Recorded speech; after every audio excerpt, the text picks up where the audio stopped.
नमस्कार मंडळी, मी हुकमत मुलानी तुम्हाला वेगळे विषय, दररोज वेगळी चर्चा, वेगळी मुलाखत, कधी न ऐकलेली, कधी न बघितलेली अशा वेगळ्या विषयात मी तुम्हाला दररोज एका विषयात घेऊन जात असतोय। आज एक महत्त्वाचा विषय दाखवणार आहे। त्यापूर्वी आम्ही तुम्हाला सांगतोय, आमचं 1 नंबरचं चॅनल आहे। आमच्या चॅनलचे व्ह्यूअर्स 3,45,00,000 व्ह्यूअर्स आहेत। उस्मानाबाद धाराशिव जिल्ह्यातलं वेगवेगळ्या विषयात हात घालणार हे 1 नंबरचं चॅनल आहे। तुम्ही आता सबस्क्राईब करा, म्हणजे तुम्हाला दररोज एका विषयात घेऊन जाणार आहे। मी आता आज एक महत्त्वाचा विषय दाखवणार आहे, तृतीयपंथीयांच्या सामूहिक विवाह सोहळ्याची चर्चा। तृतीयपंथीचा सामूहिक विवाह सोहळा पार पडला आणि पिंपरी चिंचवड या ठिकाणी पार पडला। आता तृतीयपंथी विवाह सोहळा म्हटलं की तुम्हाला आश्चर्य वाटेल, मात्र खरंच विवाह सोहळा पार पडला आहे आणि मोठ्या थाटामाटात बँड, वाद्य, पाहुणे मंडळी आणि सर्व रीती रिवाजाप्रमाणे हा विवाह सोहळा पार पडला। या विवाह सोहळ्याचे आम्ही तुम्हाला थेट व्हिडिओ दाखवणार आहेत। आता पिंपरी चिंचवड या ठिकाणी 28 जानेवारीला रात्री 6 वाजता सामूहिक तृतीयपंथीयांचा विवाह सोहळा पार पडला आणि त्याची खूप चर्चा पण अख्ख्या महाराष्ट्रामध्ये रंगलेली आहे। विवाह सोहळा खूप गाजलेला आहे आणि पाहण्यासारखं आहे। आता लग्न म्हणले तृतीयपंथीयांचा विवाह सोहळा कसा असणार आहे, तुम्हाला सुद्धा आतुरता लागली असेल। मी तुम्हाला सर्व दाखवणार आहे। आता सुरुवातीला आपण हा जो विवाह सोहळा पार पडला आहे, अतिशय थाटामाटात बँड, वाद्य, पाहुणे मंडळी, हळद, वरात, जे काही लग्नामध्ये जे विधी पार पाडले जातात, त्या सर्व विधी पार पाडून तृतीयपंथीयांचा पिंपरी चिंचवड या ठिकाणी विवाह सोहळा पार पडला। आता सुरुवातीला आपण एक व्हिडिओ बघूया, नेमकं कसा आणि त्याचा हळदीचा कार्यक्रम कसा होता पाहूया आपण। सुरुवात आणि सगळे मी दाखवणार आहे, हळद, नवरदेवाची वरात, नवरीची वरात, जसं लग्नामध्ये असतं आणि नेमकं विवाह सोहळा कसा पार पडला आणि त्या लग्नामध्ये आलेल्या करवल्या त्यांची सुद्धा मी शेवटी मुलाखत दाखवणार आहे। अतिशय चांगला विषय बघण्यासारखा आहे, तुम्ही सुद्धा आश्चर्य व्हाल। नक्की बघा विषय। पाहूया आपण आता विवाह सोहळा पार पडतोय, नेमकं कसा पार पडतोय आणि हळदीचा कार्यक्रम कसा आहे, थेट बघूया आपण।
नमः सावित्रे नमः योगीश्वरी योगेश्वरी नमः हरिद्राम सौभाग्य द्रव्यम समर्पयामि।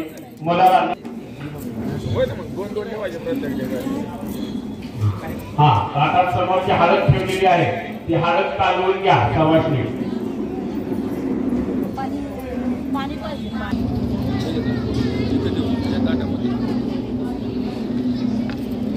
बघा, बघितलं ना, नवरा नवरी त्या ठिकाणी दाखल झालेत, हळदीचा कार्यक्रम पार पडतोय।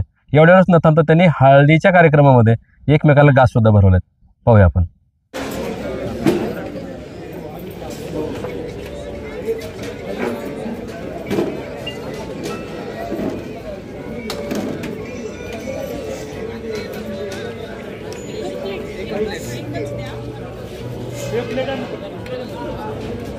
एक प्लेट अंडे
लग्न म्हटलं की सगळं असतं. हळद लावायची, सुपारी फोडायची आणि एवढ्यावरच न थांबता आता त्याच्या पुढचा कार्यक्रम जो असतो ना तो आता एकाच दिवशी सगळं होतं. 28 तारखेला हा विवाह सोहळा असल्यामुळं सर्व कार्यक्रम म्हणजे रीतिरिवाजाप्रमाणेच त्या ठिकाणी सुरू होता. आता हळद लावली, एकमेकांना घास भरवला, एवढ्यावरच नाही थांबलं. आता ह्याच्या पुढचा कार्यक्रम म्हणजे आता नवरा नवरी थेट आहेर चढवून आता त्या लग्न मंडपाच्या ठिकाणी पोहोचतात. त्याचा एक व्हिडिओ आपण बघूया. आता नवरा नवरी आहेत, सामूहिक विवाह सोहळा आहेत, तर ते पण त्याचा विवाह सोहळा आतुरता लागली असेल तुम्हाला पण. अतिशय दिमाखामध्ये थाटामाटामध्ये वाजत गाजत विवाह सोहळा पार पडतोय. थेट आपण त्या ठिकाणी जाऊ. परत आता विवाह सोहळा पार पडतोय त्याचा व्हिडिओ आहे की कसा विवाह सोहळा असणार आहे आपण बघूया. नवरा नवरी अतिशय मंडोळ बांधून तसे म्हणजे जशाला तसं वेगळ्या पद्धतीनं नाही, जसं नवरा नवरीचा असतो कार्यक्रम किंवा स्त्री पुरुषाचा जसा विवाह होतो तसाच तृतीयपंथीचे लोक आहेत त्यांचासुद्धा विवाह सोहळा थाटामाटामध्ये साजरा होतो आहे. अतिशय सुंदर असा कार्यक्रम तुम्ही सुद्धा बघितलं तर थकवाल. खरी घटना आहे. नेमका विवाह सोहळा कसा पार पडतोय थाटामाटात. नवरी नवरदेव, करवली, पाहुणे मंडळी या लग्न मंडपात कसं वाजत गाजत जातात. घोडा, टांगा, या टांग्यामध्ये बसून नवरा नवरी या रथामध्ये बसून कसं जातात बघूया आपण थेट. चला आता विवाह सोहळ्यामध्ये जाऊ आपण.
भारतातील प्रामुख्याने महाराष्ट्रामधील तृतीयपंथी भगिनींच्या सामुदायिक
स्वागतम सुस्वागत.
संसार करण्यासाठी जो त्या ठिकाणी आपण दिलेली आहेत हिंदू धर्माच्या संस्कृतीचा भाग आहे. तो एक शिकवणारा संस्कार आणि संस्कार आहे.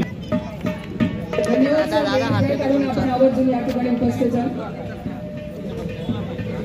माजी नगर सदस्य सन्माननीय प्रशांतजी शेखरच या ठिकाणी तू जरा कारुण्य सिंधू, तू जरा कारुण्य सिंधू, स्थूल त्या लंबोदराची चला करू आराधना, चला करू आराधना.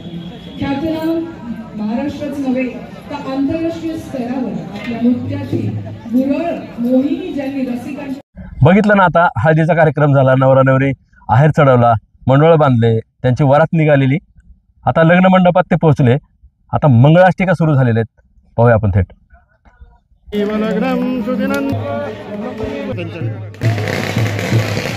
नवरी हार घालणार आहे. घाला घाला घाला हात राहू दे. इकडे बघा, इकडे बघा, इकडे बघा सगळ्यांनी. Hello hello.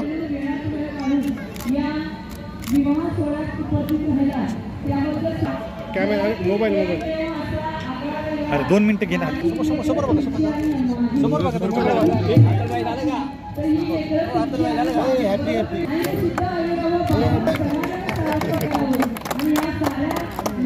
हात लावा, हात लावा. थोडंसं एकमेकांच्या थोडंसं पाठीवर सरका. गॅप ठेवा, गॅप. इकडे बघा, इकडे कॅमेराकडे पहा. आई हॅलो. शेवट समोर बघा, समोर इकडे कॅमेराकडे बघा, कॅमेराकडे. थँक्यू. नवरदेव बांधून घ्या.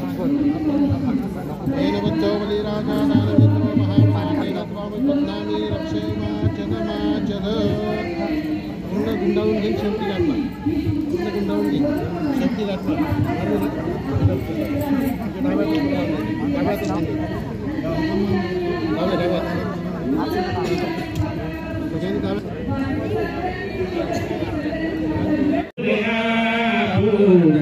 जले समुद्र सरिता भूया सदा मंगलम शुभम करो सावधान.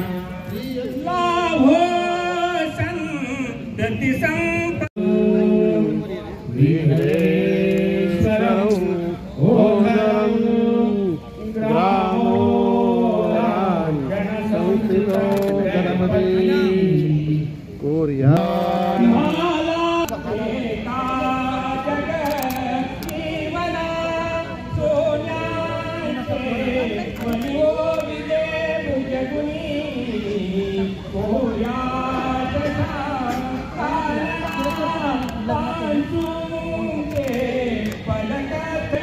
बघा कसा भारी विवाह सोहळा आहे ना, तर ते पण त्यांचा अतिशय समाजापुढे हा एक वेगळा आदर्श त्यांनी ठेवलेला आहे. हा जो विवाह सोहळा आहे सामूहिक विवाह सोहळा, आणि पुणे या ठिकाणी पिंपरी चिंचवडमध्ये 28 तारखेला रात्री 7 वाजण्याचा कार्यक्रम, विवाह सोहळ्याचा अतिशय खूप सुंदर असा कार्यक्रम, लग्नमंडप मारलेला थाटामाटामध्ये, वराठी मंडळी, पाहुणे मंडळी, हळद, वरात, लग्न कसं लागलं तर ते पण त्याचं आता त्यांच्यासोबत करवले असणार आहेत, त्यांची पण प्रतिक्रिया जाणून घेणं महत्त्वाचं असते. नेमकं या विवाह सोहळ्याबद्दल त्यांना काय वाटतंय, यांचे जे तृतीयपंथी या ठिकाणी आलेले आहेत त्यांची आपण प्रतिक्रिया जाणून घेऊया.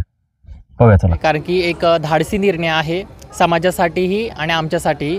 कारण की समाजाने जी बंधनं घातली होती त्यांना झुगारून आणि समाजाने जे नियम बनवले होते त्याला झुगारून ऐतिहासिक असं काहीतरी घडत आहे. आणि या ऐतिहासिक क्षणामध्ये खूप मोठे व्यक्तीही सामील झालेले आहेत आणि गोरगरीब जो कष्टकरी आहे तोही सामील झालेला आहे. आणि त्याच प्रकारे ज्यांना वंचित मानले जायचे असे तृतीयपंथीही सामील झालेले आहेत. खरं तर खूप चांगली गोष्ट आहे, कारण की ही आधीच घडायला पाहिजे नव्हती, पण खूप उशीर झालेला आहे. भारतीय स्वातंत्र्यानंतरनं खूप वर्षानंतर ही गोष्ट अशी घडत आहे.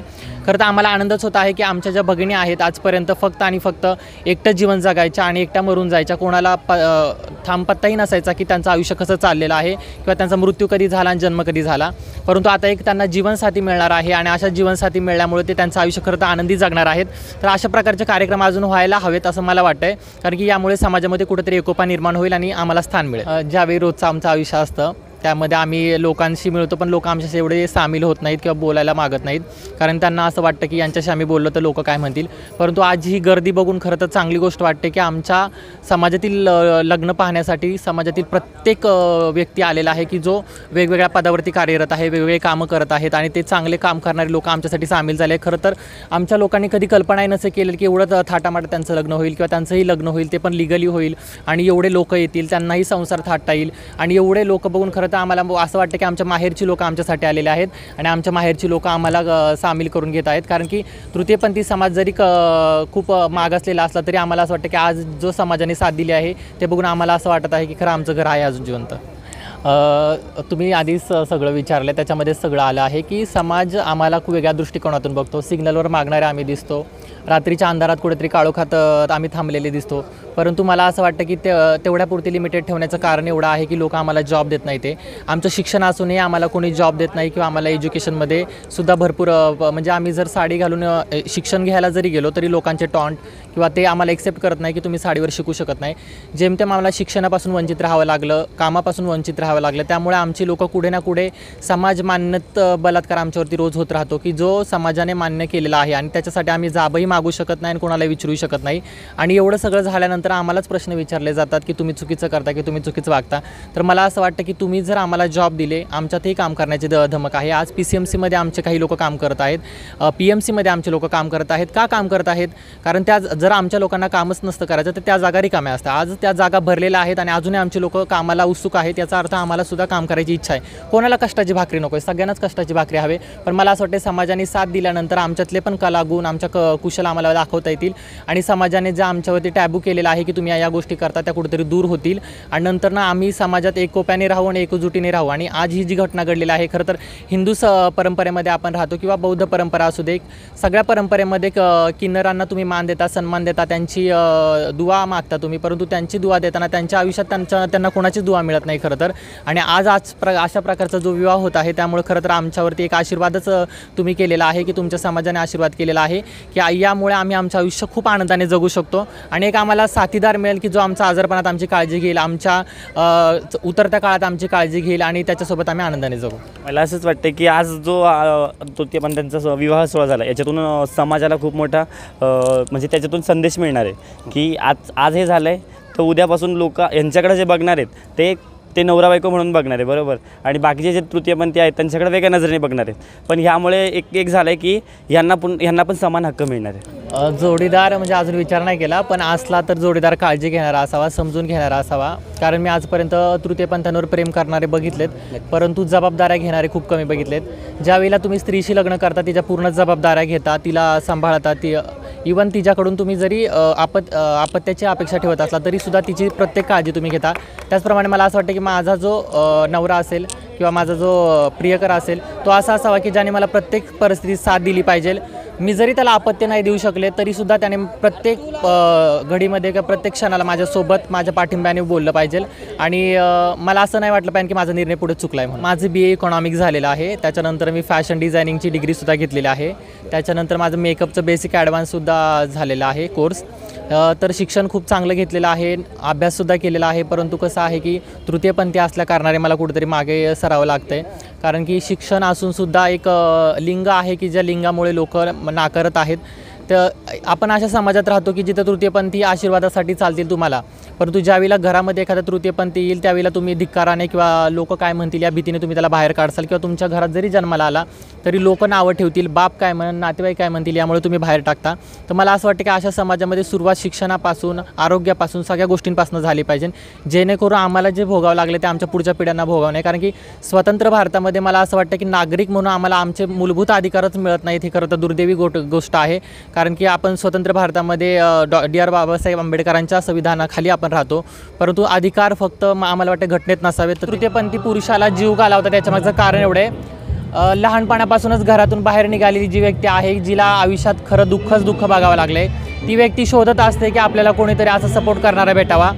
आणि अशा वेळेला तिच्या आयुष्यात जर एखादा पुरुष आला तर ती समजते की मला जग मिळालं आहे आणि ती आनंद शोधायला लागते, त्यामुळे ती त्याला भाळून जाते. परंतु काही काळानंतर पुरुषाला जेव्हा घरच्यांचा दबाव येतो किंवा पुरुषाला कळतं की मी पुरुष आहे आणि माझं स्त्रीसोबत संबंध होणं हेच नैसर्गिक आहे असं त्यांनी ठरवलेलं आहे. नैसर्गिक अनैसर्गिक असं काही नसतं, कारण निसर्गानेच दिलेली गोष्ट आहे. त्यावेळेला तो पुरुष तिला एकट्या अर्ध्या रस्त्यात सोडून जातो, त्यावेळेला ती आत्महत्या करते, काहीतरी करते. आता अलीकडे सातारामध्ये घडलेली घटना अशी की त्या तृतीयपंथीने त्याचं स्त्रीसोबतसुद्धा लग्न लावून दिलं, परंतु नंतर ती म्हटली की तुम्हाला का भेटत नाही काय म्हणून, तर त्यांनी त्याच्या मित्रांसोबत मिळून तिच्यावर बलात्कार करून त्याच्या मित्रांसोबत तिला पायाला बांधून तिला विहिरीमध्ये टाकले. तर मला असं वाटतं तो जर तिच्यावर खरं 1% जरी प्रेम करत असताना त्यांनी ही गोष्ट केली नसती.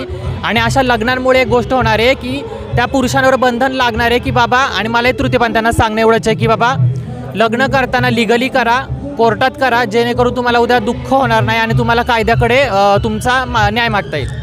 बघा मंडळी, मी वेगळ्या विषयात घेऊन जाण्याचा प्रयत्न केला आहे. सध्या या विवाह सोहळ्याची, तृतीयपंथींच्या विवाह सोहळ्याची महाराष्ट्रामध्ये अख्ख्या चर्चा सुरू आहे. आणि तृतीयपंथी म्हटलं की समाजामध्ये त्यांना कसं हिणवलं जातं, समाजामध्ये त्यांच्याकडे कसं पाहिलं जातं, याबद्दल त्यांनी आता एक अनोखा विवाह सोहळा पार पाडला आहे पुण्यामध्ये आणि त्यांना स्वीकारलेला आहे सुद्धा.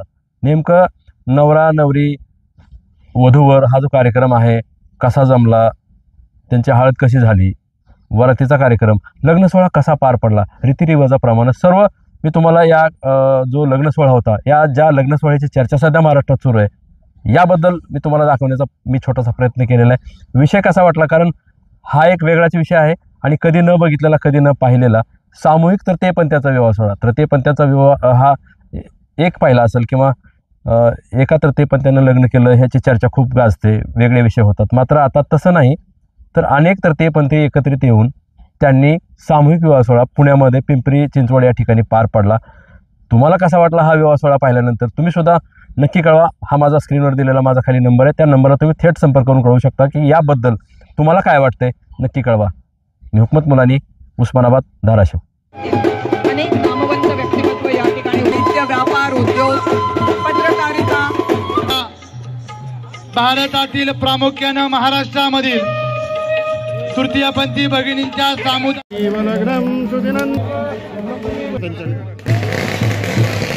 नवरी हार घालणार आहे.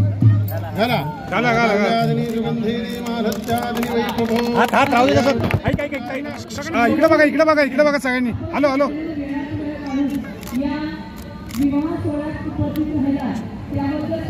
Camera, mobile. अरे 2 मिनिटं घे ना. समोर बघा.